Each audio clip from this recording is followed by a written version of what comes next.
فلسطین کے بارے میں حیران کن تاریخی معلومات۔ رومیوں نے عیسائی مذہب قبول کرنے کے بعد یورپ اور شام میں یہودیوں پر زندگی تنگ کر دی تھی۔ انہیں دربدر کیا، ظلم کیے، ذلیل کر کے رکھا اور ان کا قتل عام کیا۔ جان بچانے اور چین سے جینے کے لیے یہودی ان علاقوں کی طرف رخ کرتے جہاں مسلمانوں کی حکومت ہوتی۔ رومیوں کے عیسائی مذہب قبول کرنے کے بعد بیت المقدس سے یہودیوں کو نکالا گیا اور ان کی عبادت گاہیں تباہ کر دی گئیں۔ اس کے بعد عمر بن خطاب کے دور خلافت میں بیت المقدس کی فتح کے بعد یہودیوں کو شہر میں آنے کی اجازت ملی۔ 15 ہجری میں بیت المقدس فتح ہونے کے بعد حضرت عمر بن خطاب رضی اللہ عنہ نے یہودیوں کو بیت المقدس کی زیارت کی اجازت دی، جبکہ اس سے پہلے عیسائیوں نے ان پر پابندی لگا رکھی تھی۔ عیسائیوں نے یہودیوں سے حد درجہ بغض کی وجہ سے اس چٹان کو جس کے اوپر ڈوم آف راک بنا ہوا ہے کو کچرے کے ڈھیر سے ڈھک دیا تھا، کیونکہ یہودی اس کو مقدس جانتے تھے۔ اس چٹان کے اوپر سے کچرا امیر المومنین عمر بن خطاب نے اپنے ہاتھوں سے صاف کیا۔ مسلمانوں کے نزدیک اس کی اہمیت یہ ہے کہ رسول خدا صلی اللہ علیہ وسلم کی معراج والی رات اس چٹان پر سے براق اوپر آسمانوں کی طرف اڑا تھا۔ پھر جب بھی صلیبی جنگ کے بعد عیسائی بیت المقدس پر قابض ہوئے تو مسلمانوں اور یہودیوں کا قتل عام کیا۔ سلطان صلاح الدین ایوبی کے بیت المقدس فتح کرنے کے بعد اور بعد میں طویل عرصہ تک سلطنت عثمانیہ کے زمانے میں یہودی قلیل تعداد میں رہے، لیکن عیسائی ظلم و ستم اور ذلت و خواری والی زندگی سے بہتر حالت میں رہے۔ 19ویں صدی میں یورپ اور روس میں یہودیوں کے خلاف عیسائیوں میں شدید نفرت اور مظالم پھر سے ابھرے۔ ان حالات میں یہودیوں نے عیسائیوں کے ظلم سے تنگ آ کر نقل مکانی کی۔ جرمنی، مشرقی یورپ اور روس سے یہودی لاکھوں کی تعداد میں بے گھر ہو گئے۔ ان کی بڑی تعداد امریکہ، برطانیہ اور کچھ فلسطین میں آ گئے۔ اسی دوران صہیونیت کی تحریک نے جنم لیا۔ اس تحریک کا مقصد یہودیوں کے لیے اپنا ملک قائم کرنا تھا اور اس کے لیے انہوں نے فلسطین کو چنا۔ یہ تحریک یورپ، امریکہ اور فلسطین میں زور پکڑتی گئی اور یہودیوں نے بڑی تعداد میں فلسطین میں آباد ہونا شروع کر دیا اور یہاں زمینیں خریدنے لگے۔ یہ سلطنت عثمانیہ کا آخری زمانہ تھا۔ پہلی جنگ عظیم میں سلطنت عثمانیہ نے جرمنی کا ساتھ دیا اور جب جرمنی ہار گیا تو برطانیہ نے سلطنت عثمانیہ کا شیرازہ بکھیر کر رکھ دیا اور مختلف علاقے مختلف یورپی طاقتوں کے قبضے میں آ گئے۔ فلسطین پر برطانیہ کا قبضہ ہو گیا۔ 1917 عیسوی میں برطانیہ کے وزیر خارجہ نے ایک اعلان کیا جس کو اعلان بلفور کہا جاتا ہے۔ اس میں کہا گیا کہ فلسطین میں برطانیہ آزاد یہودی ریاست قائم کرنے میں مدد کرے گا۔ برطانیہ نے ان کو وہاں آباد ہونے اور منظم کرنے میں مدد دی۔ جب فلسطین کے عرب مسلمانوں میں یہودیوں کے خلاف شدید رد عمل پیدا ہونے لگے اور دونوں کے درمیان شدید جھڑپیں ہونے لگیں تو برطانیہ نے فلسطین سے جانے کا فیصلہ کیا اور اقوام متحدہ سے اس علاقے کے مستقبل کے بارے میں فیصلہ کرنے کا کہا۔ اقوام متحدہ نے 1947 عیسوی میں فیصلہ دیا کہ فلسطین کو 2 ریاستوں میں تقسیم کر دیا جائے۔ مغربی علاقہ جہاں یہودیوں کی اکثریت آباد تھی وہاں یہودی اسرائیل کی ریاست قائم کریں اور مشرقی علاقہ میں فلسطینی عرب مسلمانوں کی ریاست قائم ہو جائے، جبکہ بیت المقدس اقوام متحدہ کے کنٹرول میں رہے۔ یہودیوں نے اس فارمولے کو قبول کر لیا، جبکہ فلسطینی مسلمانوں اور عرب ممالک نے اپنے درمیان میں ایک یہودی ریاست کے قیام کو یکسر مسترد کر دیا۔ یہودیوں نے 14 مئی 1948 عیسوی کو اسرائیل کے قیام کا اعلان کیا تو اسرائیل اور عرب ممالک کے درمیان جنگیں چھڑ گئیں۔ یہ جنگیں 1967 عیسوی تک چلیں۔ جنگ کی شروعات میں اسرائیل نے مغربی بیت المقدس پر قبضہ کر لیا اور فلسطین کے کچھ اور علاقے بھی قبضے میں لے لیے۔ بقیہ فلسطین کے مختلف علاقوں پر مصر، شام، لبنان، اردن کا قبضہ ہو گیا۔ بیت المقدس کا مشرقی علاقہ جس میں حرم شریف اور مسجد اقصیٰ سمیت مقدس مقامات ہیں اردن کے قبضے میں تھا۔ یہ صورتحال 1967 عیسوی تک قائم رہی۔ 1967 عیسوی کی عرب اسرائیل جنگ کے اختتام پر اسرائیل کا پورے فلسطین پر قبضہ ہو گیا۔ مقدس مقامات تاریخ میں پہلی مرتبہ یہودیوں کے قبضے میں آ گئے۔ تاریخ بتاتی ہے کہ جس زمانے میں لوگ ایک جگہ رہنے کے بجائے تلاش معاش میں چل پھر کر زندگی بسر کیا کرتے تھے، عربستان سے قبیلہ سام کی ایک شاخ جو کنعانی یا فونیکی کہلاتی تھی 2500 قبل مسیح میں یہاں آ کر آباد ہو گئی۔ پھر آج سے 4000 سال پہلے یعنی لگ بھگ 2000 سال قبل مسیح حضرت ابراہیم علیہ السلام عراق کے شہر ار سے جو دریائے فرات کے کنارے آباد تھا ہجرت کر کے یہاں آباد ہوئے۔ ابراہیم علیہ السلام نے اپنے بیٹے اسحاق علیہ السلام کو بیت المقدس میں جبکہ دوسرے بیٹے اسماعیل علیہ السلام کو مکہ میں آباد کیا۔ حضرت اسحاق علیہ السلام کے بیٹے حضرت یعقوب تھے جن کا نام اسرائیل بھی تھا۔ ان کی اولاد بنی اسرائیل کہلائی۔ حضرت یعقوب علیہ السلام، حضرت یوسف علیہ السلام، حضرت داؤد علیہ السلام، حضرت سلیمان علیہ السلام، حضرت یحییٰ علیہ السلام، حضرت موسیٰ علیہ السلام، حضرت عیسیٰ علیہ السلام اور بہت سے دیگر پیغمبر اسی سرزمین میں پیدا ہوئے یا باہر سے آ کر یہاں آباد ہوئے۔ اسی مناسبت سے اس زمین کے خطہ ارض کو انبیاء کی سرزمین بھی کہا جاتا ہے۔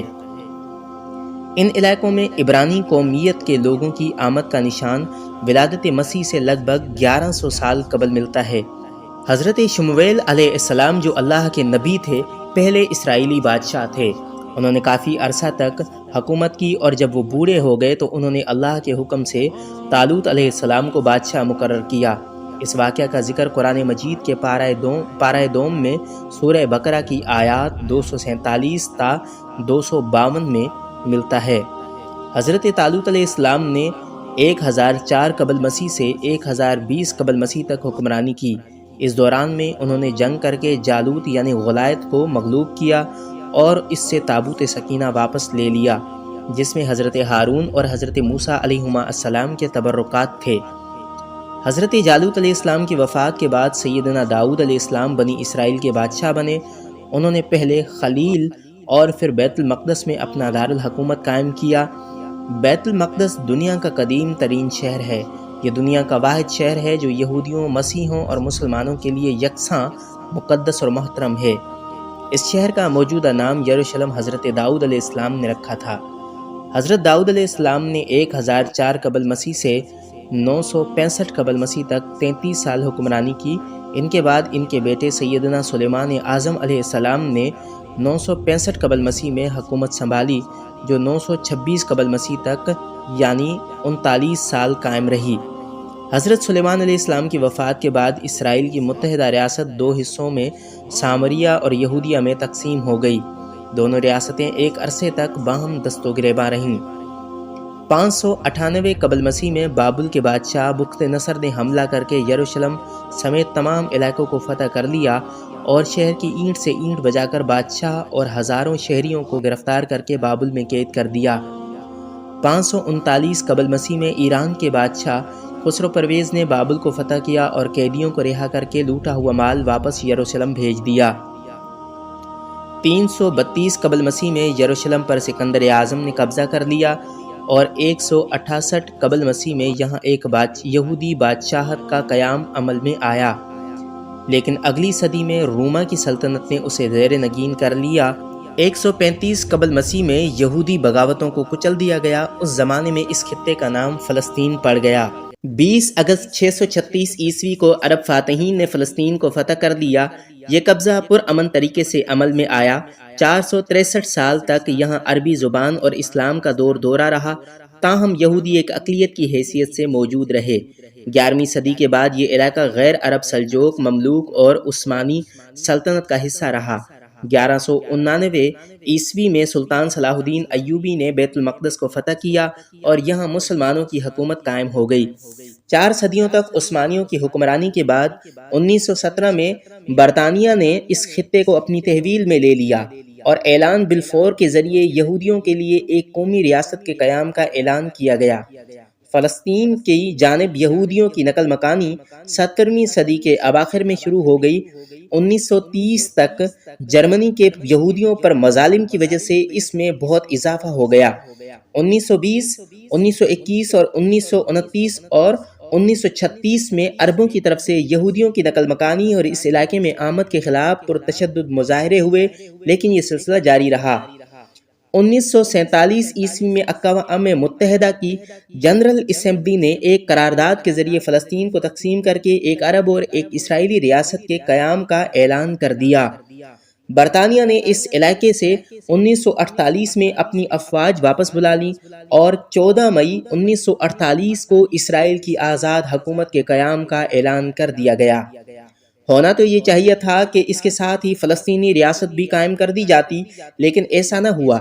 عربوں نے تقسیم کو نامنظور کر دیا اور مصر، اردن، لبنان، عراق اور سعودی عرب نے نئی اسرائیلی ریاست پر حملہ کر دیا، تاہم وہ اسے ختم کرنے میں ناکام رہے، بلکہ اس حملے کی وجہ سے یہودی ریاست کے رقبے میں اور اضافہ ہو گیا۔ 1949 میں اسرائیل نے عربوں کے ساتھ الگ الگ صلح کے معاہدے کیے۔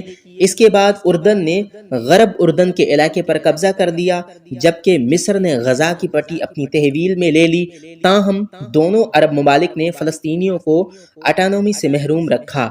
29 اکتوبر 1958 کو اسرائیل نے صحرائے سینا پر حملہ کر کے اسے مصر سے چھین لیا۔ اس حملے میں برطانیہ اور فرانس کی حکومتوں نے اسرائیل کا ساتھ دیا۔ 6 نومبر کو جنگ بندی عمل میں آئی۔ عربوں اور اسرائیل کے درمیان میں ایک عارضی صلح کا معاہدہ اقوام متحدہ کی نگرانی میں ہوا، جو 19 مئی 1967 تک قائم رہا۔